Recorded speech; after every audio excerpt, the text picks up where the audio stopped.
Welcome to the Netherlands. Here in the Netherlands, we love bikes. We love them so much that there are more bikes in the Netherlands than there are people.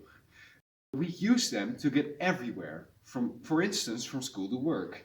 Even if we don't own a bike, we just rent a bike from the OV.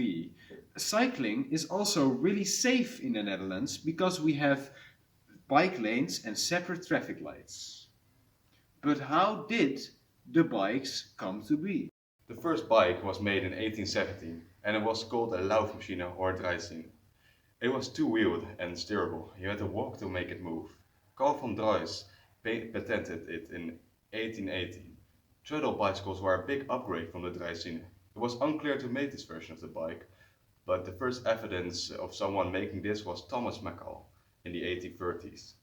Eugène Meyer designed the high-wheel bicycle in the 1870s. It had a big wheel in front, so you wouldn't have to pedal as much. This bicycle had a high fatality rate because you were seated up high. The next upgrade was the chain, which was added to wheels so the wheel could spin more and pedal less without changing the size of the wheels. This version was also called the safety bicycle because it was much safer than the high-wheel bicycle. Now we know what kind of models there were. But what were they made of? Bikes consist of mainly two ingredients. Those are aluminium for the bike frame and then just rubber for the bike tires themselves.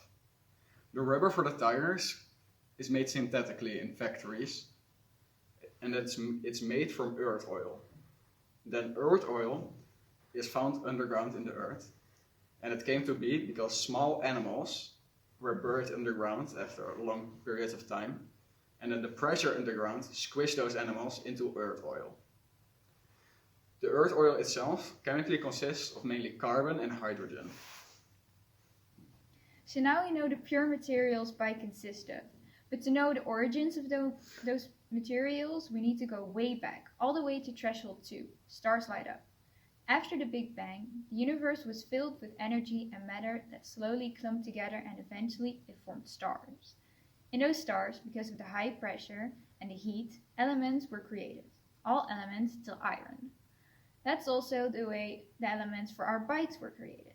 A long time later, around new stars, a lot of elements clumped together via accretion and formed the Earth. Those elements included aluminum, carbon, hydrogen, which allowed us to build our bikes. In hindsight, there is much to learn about the bike, more than we can fit in this small video. So we challenge you to do your own research and educate yourself on the biking culture. And when you find yourself in the Netherlands, we definitely recommend trying out cycling.